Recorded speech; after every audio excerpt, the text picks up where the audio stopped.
Well, hello there, beautiful people, and welcome to another episode of She Shines with Coach KG. I am your host, and today we have a phenomenal woman whose life and leadership beautifully reflect today's theme. Today's theme is She Belongs, She Leads, She Elevates. This podcast is where women discover their essence. They own their brilliance and inspire others to do the same. So please join me in welcoming our guest, Celeste Warren. Hello, hello. How are you? Hello there, Celeste. So glad to have you with us. I'm Thank you glad to be so here. much. Well, I just appreciate you accepting the invitation to join us. And I'm going to talk a little bit about you, but then I would like them to hear it from you of who you are.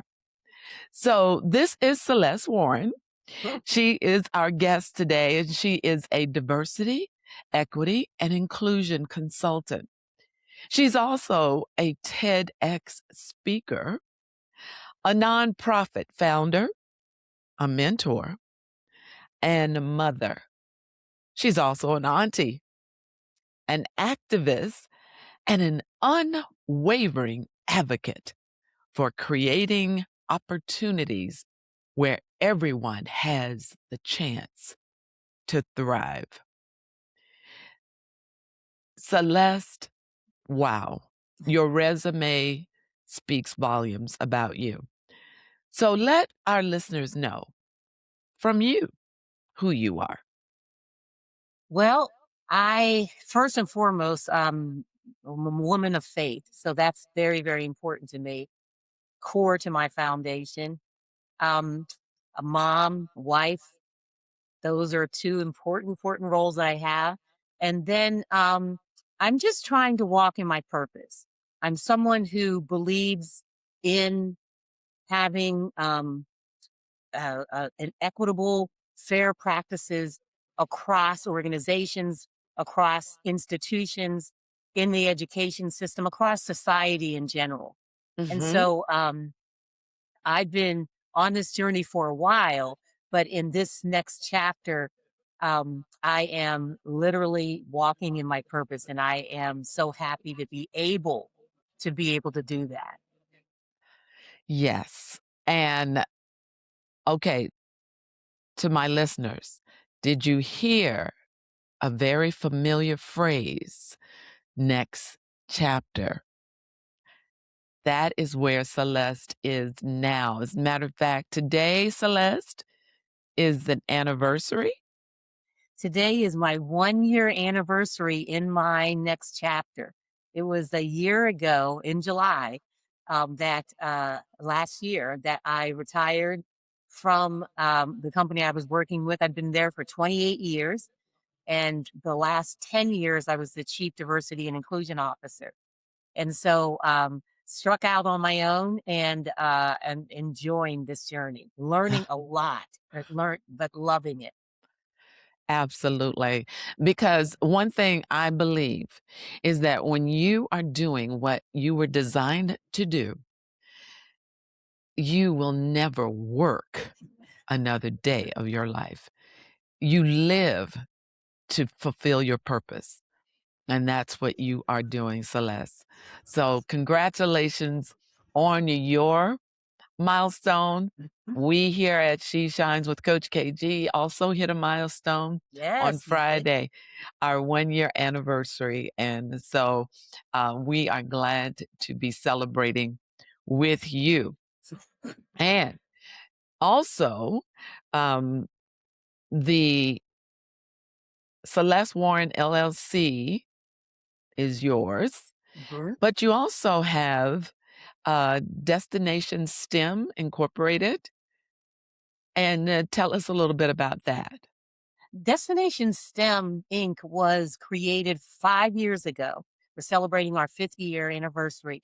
My Mhm. daughter, Christina, and my son, Stephen, we happened to be having a conversation, and I was seeing from my vantage point how there was a lack of representation across the healthcare, across STEM related fields, science, technology, engineering, Yes. mathematics. And so, from their perspective, they were at that time in undergraduate and in college, Mhm. and they were seeing a lack of professors and other students who look like them in those fields as well. And so, we were sitting there talking about it, and I said, well, let's do something about it. And that's basically how Destination STEM was created. It's a Wow. nonprofit that is designed to help students of color and those in need to acclimate them to the STEM fields. We provide education, awareness, different programming, and also, very importantly, scholarships to high school seniors who are going to be pursuing STEM related degrees in college. And it has been Awesome. a wonderful, wonderful journey. So that is something that is very near and dear to my heart. Still walking in my purpose in another sort of swim lane, but it's all about making sure that we have equitable and fair practices, this time in education, and making students aware of the possibilities and seeing beyond their neighborhoods and their surroundings, and opening up their potential. Awesome, awesome, awesome. Wow. Just to be able to say that you are working with your adult children, um, in something that is making a difference, that too is, uh, admirable. So, thank you for sharing that. Mhm. So, before we jump into your incredible journey, I always like our listeners to also know, who is Celeste Warren when she's not speaking or consulting, mentoring, or changing lives? What who is the Celeste Warren Well, any other time? oh, well, I do a lot of volunteering. I'm a member of the Links Incorporated. And so the Links, for those that are not familiar with it, it is the largest service oriented organization with women, Black women. Okay. And we have been um, working across a lot of different facets. And so there's volunteering work that's done there Mhm. during my time off. Um, I also I work out to try to stay healthy, as well. Gotta we have to keep that cholesterol down, that high blood pressure down, Come on. and Yes. things that kinda in my family, they run in my family and my generations and generations, so I have to do things to combat that, and so that means, I try to eat healthy, although I have a sweet tooth, so I'm not even gonna try lie about that. I'll But, raise I my try hand. I try to offset it by trying to work out a little bit, so, that's what I do, and then I love reading. I like murder mysteries. Um, Ooh. I like, Mary Higgins Clark and, Mary Burton and some Beverly Burton and Mary Barton, so I like a lot of those authors, and I read that on the treadmill, and also I get the audio books and when I'm driving because it just, relaxes me. Yes. Yes. Whodunits, I like to figure it out. And then Wow. recently, I like just laying on the couch watching movies, especially when my kids come over and we're watching movies and things like that. We like Yeah. scary movies and good mysteries.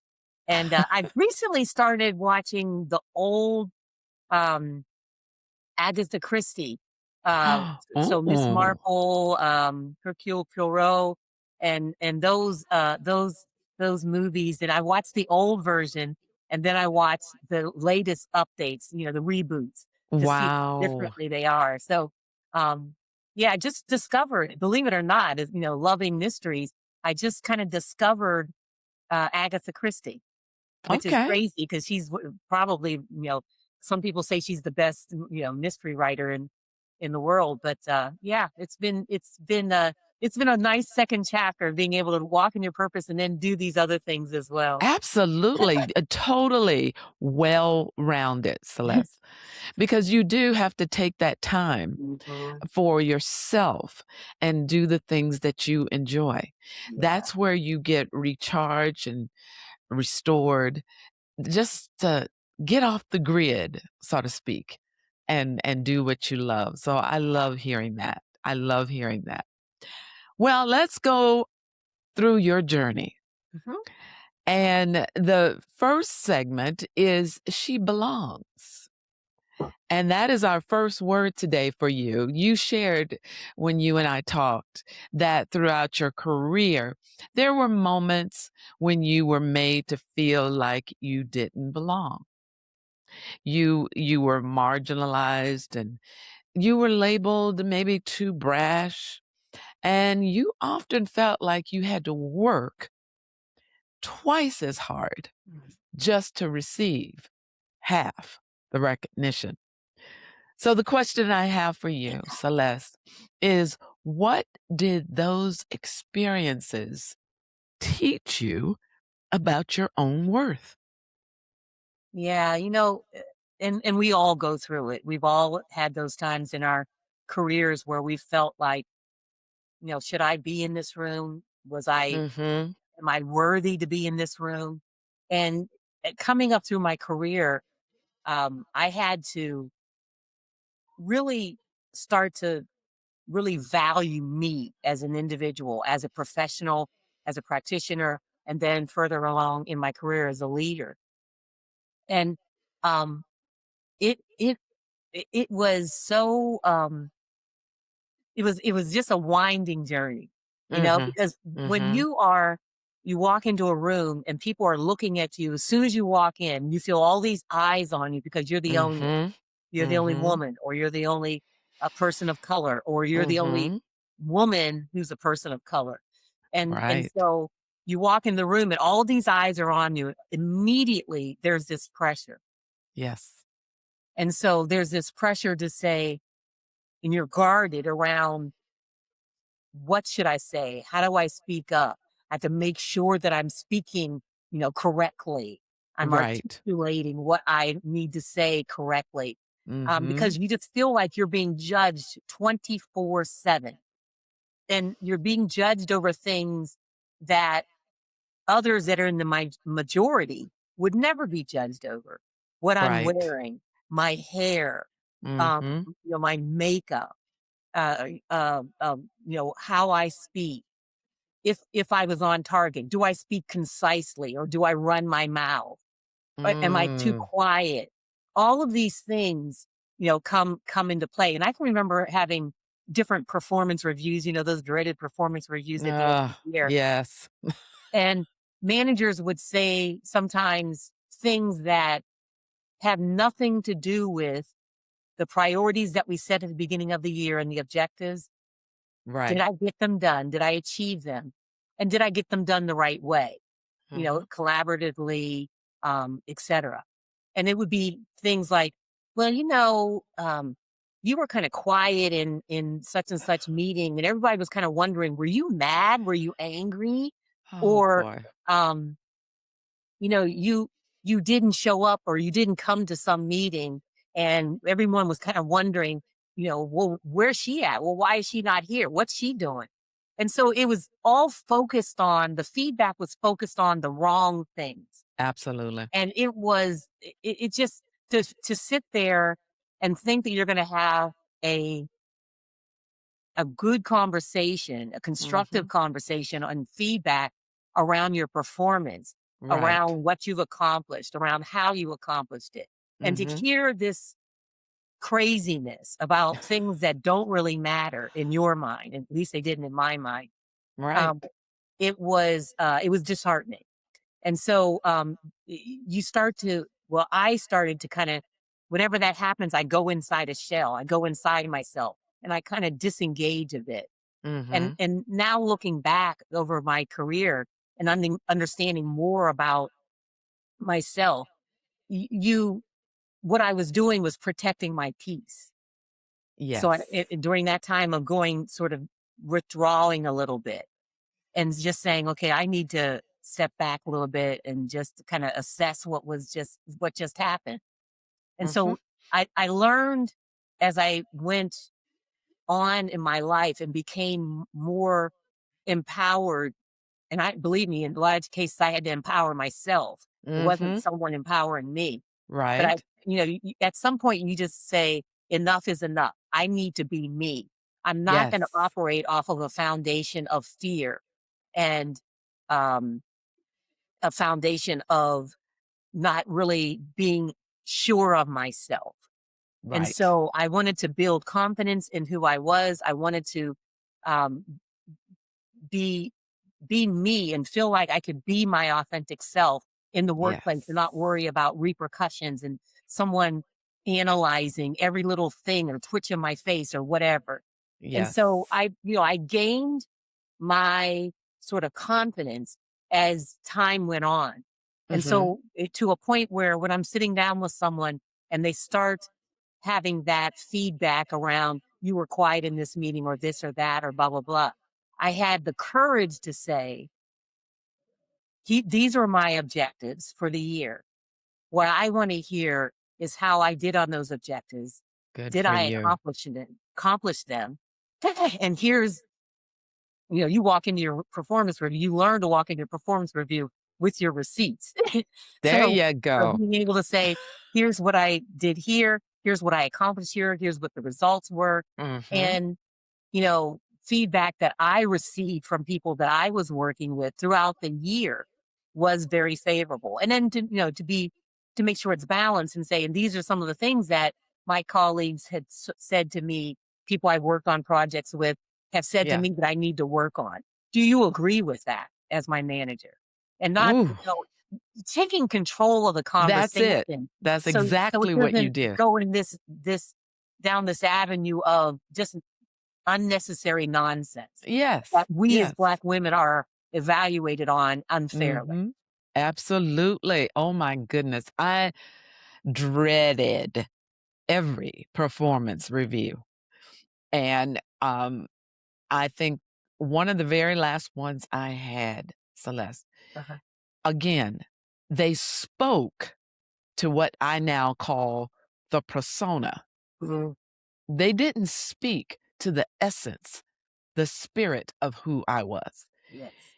And I am a communicator. And so in this position, I had clients that I visited and worked with. Well, in the performance review, I was told I was too social. And what is That that? yeah, basically, I was supposed to go in, follow the game plan, and leave. No, that is Mhm. not me. And I refused to sign the performance review, Good for you. and not because I didn't agree with it.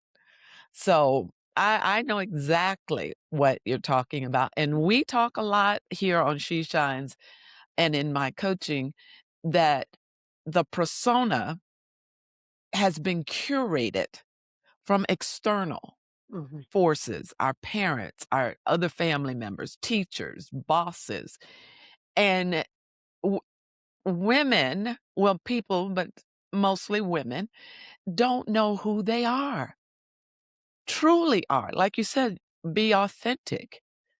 So w- we now talk a lot about becoming and becoming the essence of who you are and not change based on other people's perception. That's it. Yeah. So I like the fact that how you took control in that performance review. And we know because she mentioned earlier, Celeste mentioned that in July of 2025, yeah, last year, Mhm. you made a courageous leap. My goodness.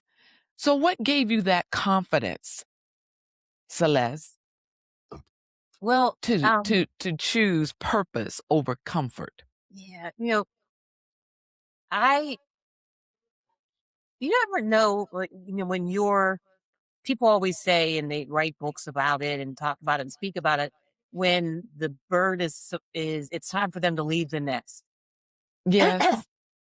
When um you feel like you can't expand your wings any further, Mm, and it's time for you to now move out of the nest. And that's kind of how I was feeling the last few years that I was in the role that I was in.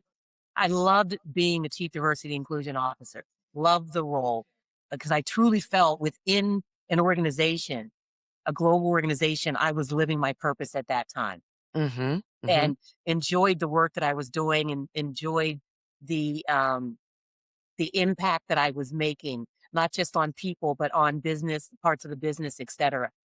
And there comes a point in time when you say, okay, how much more can I do? How Mhm. much more do I need to do? And can I do it in where I'm at, in this place where I'm at in my life right now? Right. And I felt that it was time for me. I joked with some colleagues that I was talking to about my move, last year. And it was sort of this convergence of all kinds of different things, what was happening externally in the environment, Mhm. um, the the anti-DEI rhetoric that was out there at that time, what was happening, from all different aspects of the journey that I was on. Right. And I thought to myself, you know what? It's time for me to now expand my wings a little bit further, Mhm. further than what I can in the confines of working in an organization. And so Wow. that's when I decided to begin sort of preparations. And I actually started really working through and thinking through a strategy probably about 3 or so years prior. I wasn't sure exactly when I was going to make the leap, but I Mhm. wanted to make sure when I did it that I had my ducks in a row, from a Absolutely. from a who I was and my confidence level, from Mhm. a where I had come in my journey, Mhm. from a learning and understanding and continuing to grow as a professional and as a leader in my functional discipline. And Mhm. then, there's the financial aspect of it as well. I still had kids in college and Okay. they were going into postgraduate work as well. So I had to think about that. And so Right. just making sure you're making all of the preparations. I got the LLC, went through all of the legalities of that, even though I wasn't working, in it, but still went ahead and got the LLC. So when I was ready to make that move, I didn't have to worry about waiting and waiting to get all of that stuff done. And Wow. um, and so I just made the decision and started preparing and bringing in my successor, working with her. Um, and then made the preparing the organization, if you will, and Right. then decided to then moved on, and Wow. yeah, and now I'm still learning. I'm just a year into this entrepreneurship journey, and still Mhm. learning a lot from different people. And if it wasn't for that preparation ahead of Mhm. time, both personally and also professionally, I don't know kind of if I would have even made the move and what I would have done afterwards. Wow. Um, I love to hear the progression that you've gone through. And one of the things I admire about you, as you talk, you are so open about perception, and particularly the perception that confident Black women are somehow self serving. So, how did you stop seeking permission to belong and begin fully owning your shine? I had to stop listening to years and years, decades, because I worked for another global organization before Merck, Uh huh. but decades. Stop listening to decades of what was being thrown at me by people Mhm. who truly didn't know me Right. and were talking in stereotypes, Mhm. yeah, and talking about me like or lumping me in categories Yes. that you can't lump me in a category. I am who I am. And on any given day, I can be what I need to be to get to work and do what needs to be done. Right. And so I can remember an instance when I first got into the role as the chief diversity and inclusion officer. And I there were whispers around, oh, she's a black female and she's only going to do stuff for women and for those persons of African descent. And for a while, I let that sort of get in my head a Mhm. short while. Mhm. Good. And so I kept saying to myself, okay, well, if I do things that are advantageous for women, or if I do things that are advantageous for those of African descent, then I'm going to be, it's like I'm self serving. And I was Mm. giving credence to that talk, and I didn't need to. Right. And so I had to have a long conversation with myself and, and talking with some people that I trust. Mhm.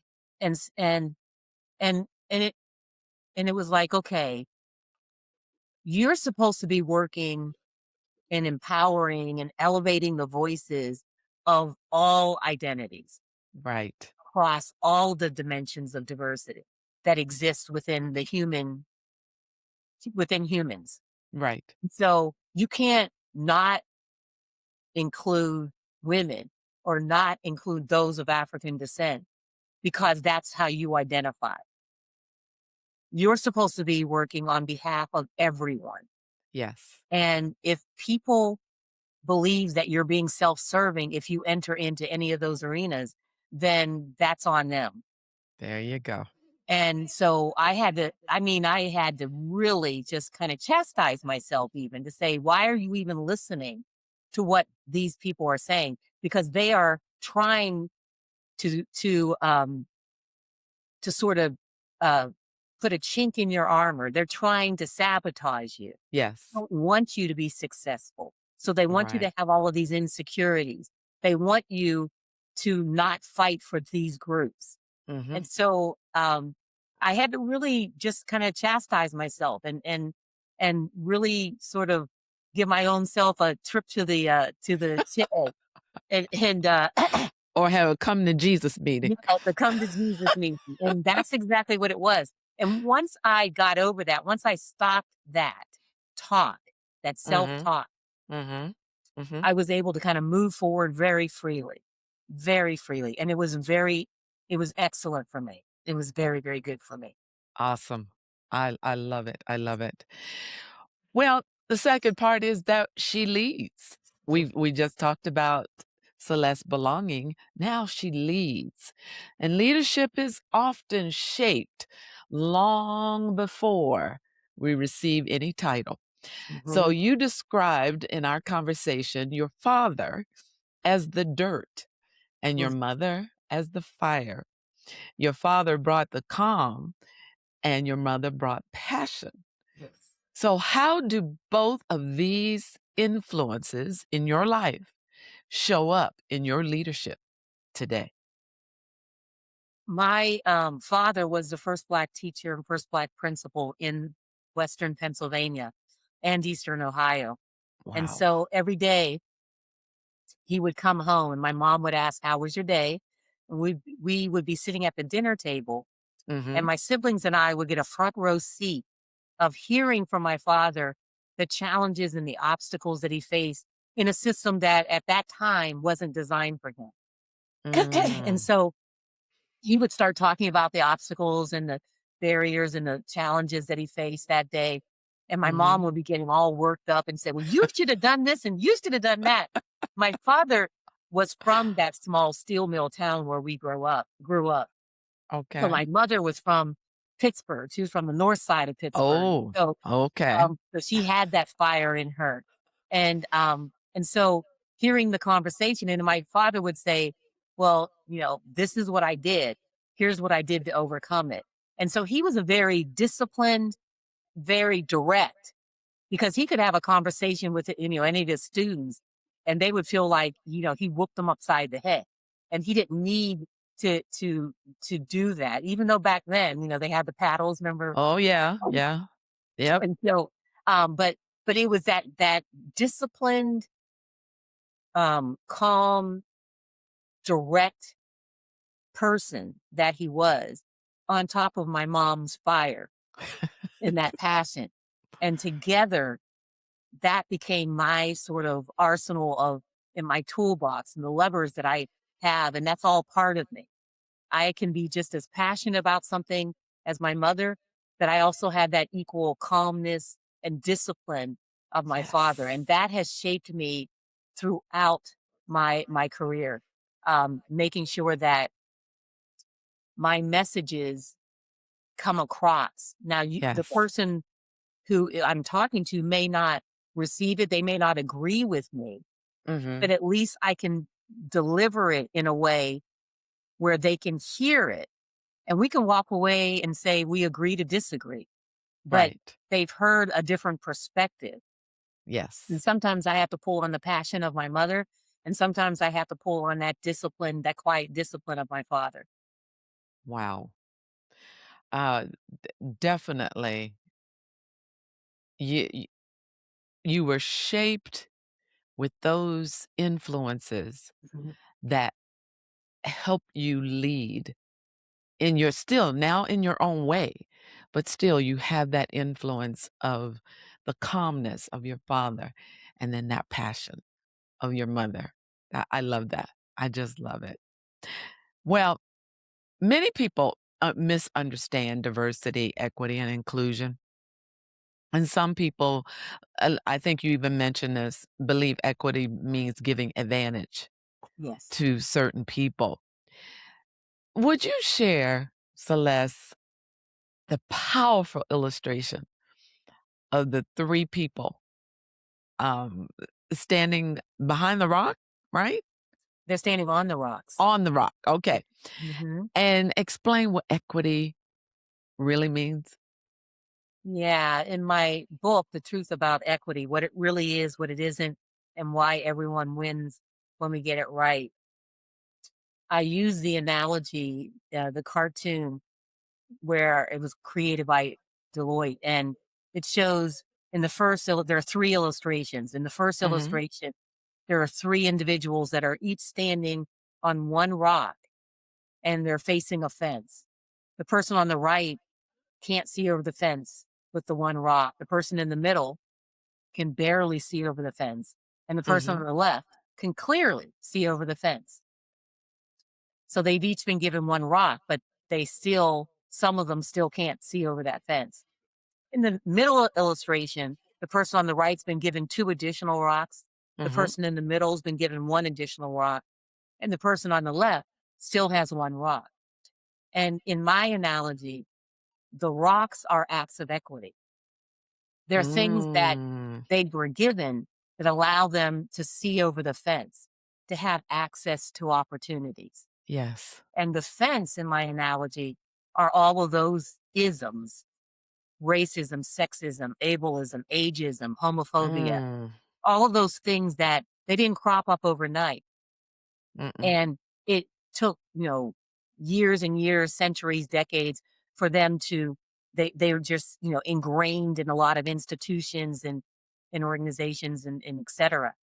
And so what's happening is the work that we're doing in equity, giving those rocks, which are more short-term and mid-term strategies. Mhm. Mhm. The person that's standing on one rock in both those illustrations, they're looking to their right and they're saying, well, they have three rocks, they have two rocks, and I just have one. That's not fair.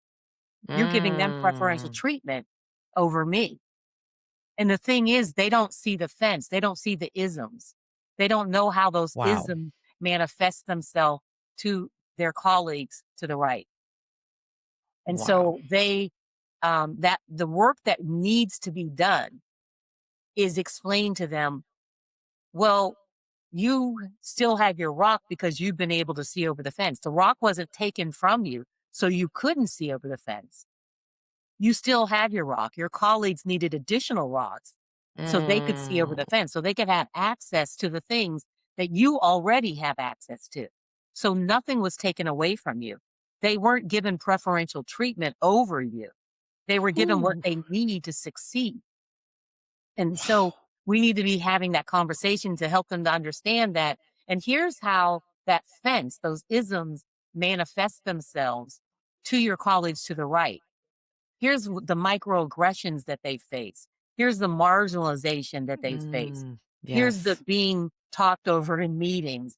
Here's the being looked over in opportunities. They need to understand what that looks like. Mhm. So Mhm. the work that needs to be done is we need to put the acts of equity in place. We need to tear down the fence, which is the harder work. And then we also need to Absolutely. continue the dialogue with that person that was standing on one rock so they don't feel like that the work that we're doing is not for them. So once Gotcha. they understand, we need to get them to be active allies, not Mhm. passive listeners and watching what's happening. We need them to be active allies. We need them to get in the boat, grab an oar, and help us to row up the river. Because eventually we want to get to that third illustration where the rocks are gone, the fence is torn down, and everyone can see the beautiful mountains ahead. Everyone has access to opportunities because the opportunities are based on what they bring to the table, the value. Yes. And, um, Yes. and we don't need the rocks and acts of equity. We torn down the fence. We have Right. had those conversations and those dialogues so everyone understands the role that they need to play in order Mhm. for us to get to that, uh, that third illustration. But we're not there yet. We're still in that second illustration. And I'm Wow. not saying that we have to, especially as people in underrepresented groups, that we have to educate that person that was standing on only one rock. But we do need to have a dialogue. Maybe Mhm. provide them with resources, books, hey, Right. watch this movie or here's an article or whatever. But Mhm. but we need to engage them with conversation so they can hear different Yes. perspectives. Oh, oh, I love that. I love that illustration. Coming from, a background where I was multicultural coordinator at a Mhm. high school and a diversity trainer in the school district, that speaks volumes So, to me. So, thank you so much for sharing that. Well, lastly, she elevates. We've talked about that she belongs and she leads. Now she elevates. One thing that stands out about your career, Celeste, is that success has never been just about you. You intentionally lift others, whether you're mentoring, whether you're working with Destination STEM, or you're creating opportunities. You've made elevation part of your purpose. Where did that passion come from? I think the passion came from seeing so many in underrepresented groups not being able to achieve whatever their aspirations may be in Mhm, their professional life or in their personal life, not because they didn't have the skills, the capabilities, the competency, the strengths to be able to achieve it, but mhm, because someone didn't really pay attention and look at them and see them for what they could contribute. absolutely. And for whatever reason. And so it just became really important for me to be able to recognize that, to see the potential in people and help them and to guide them and to help them to achieve whatever it is that they aspire to achieve. That's really, really important because so Yes. many times you see individuals who are passed over, who ignored, Right. And there's no really good reason except they don't fit in. Mm, And we have to be able to see the person for who they are, what they can contribute, and the value that they bring, and be able to lift them up. And one of the things that just really, really irritates me when I was coming in early in my career, I can remember I went into a different part of the company, a different it was a holding company, so there were a lot of different companies within the umbrella organization. And I was new to this particular company, mhm, and there was a black woman who wouldn't give me the time of day.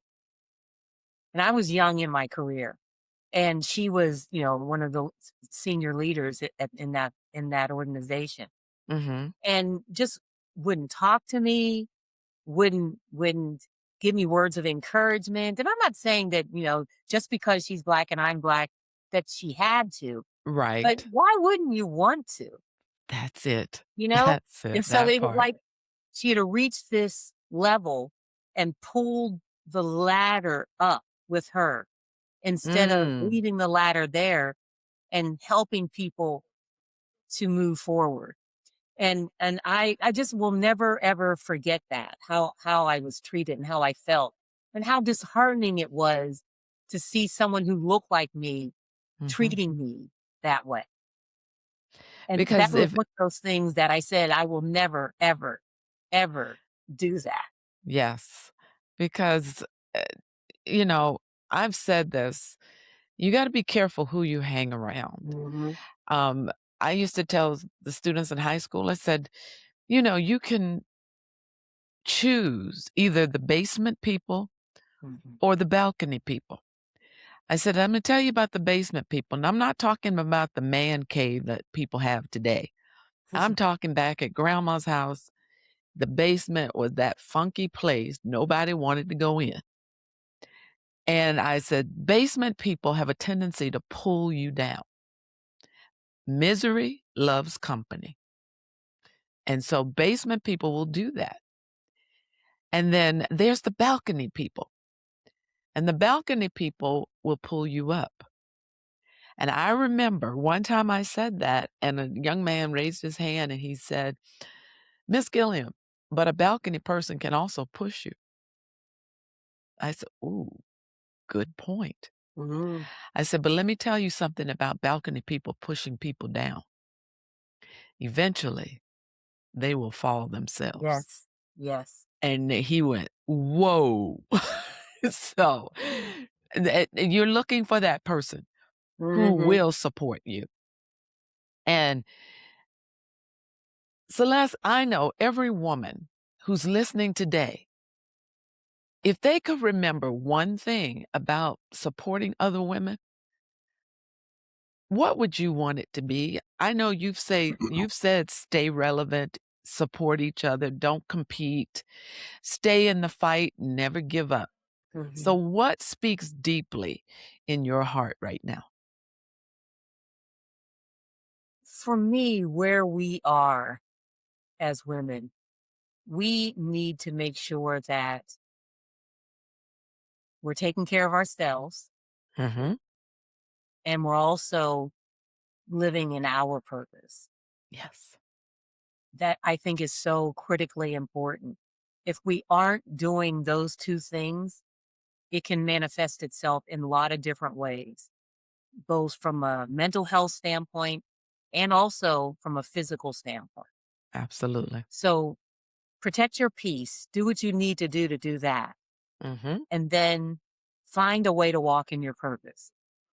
Each of us were put on this earth for a purpose and a plan, and there's a plan for everyone. Yes. And what God has for you, it is for you. So Yes. so really stay in your purpose, find out what your purpose is, stay in that Yes. purpose. And I guarantee you your life's journey will be one that is rewarding for you and Mm. others. Yes, absolutely.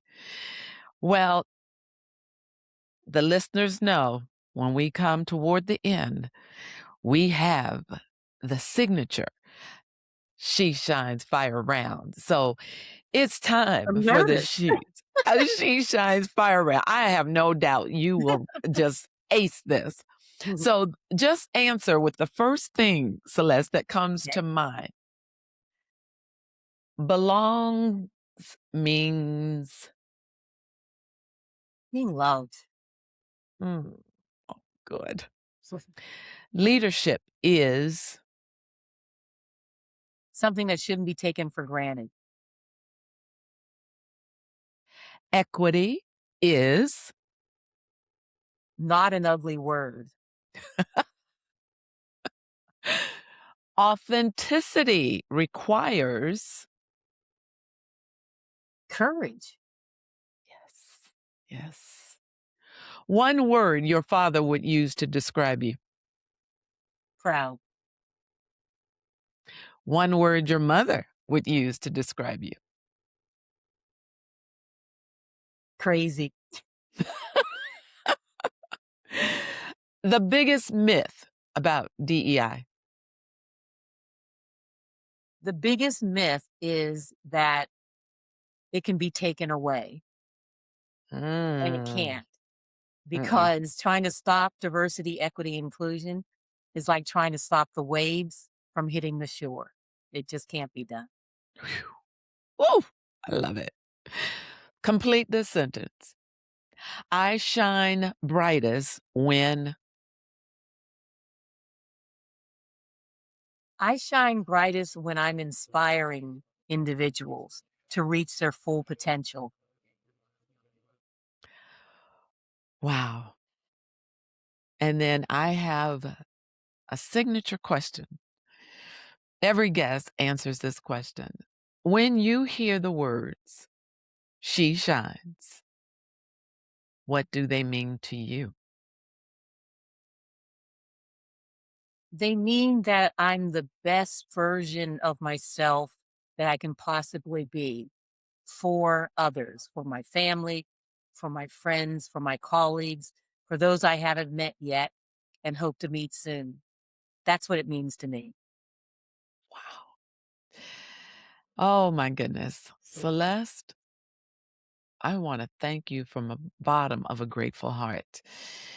I want to thank you because you have reminded us that belonging isn't something we wait for others to give us.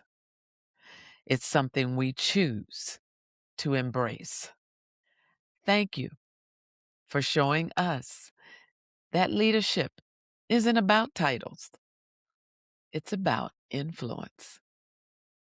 And I want to thank you for living a life that intentionally elevates others. To everyone listening, I hope today's conversation with Celeste reminds you that you already belong. You have the ability to lead. And when you rise, don't forget to elevate someone else along the way. Any closing comments, Celeste? I just want to say thank you. Thank you for the invitation, for being able to have this conversation. And I just hope that it inspired at least one person. And if it did, that one person that it inspired, if it was you, go out and inspire someone else. Ooh, yes. She talks my language the whole time. So remember, to all my listeners, we rise, we reclaim, and we radiate. So keep shining until next time. Thank you. Will you dim your light or let your spirit break free? You got power inside you, more than you can see. Time to realign, reclaim what's meant to be. Living in your essence is your superpower.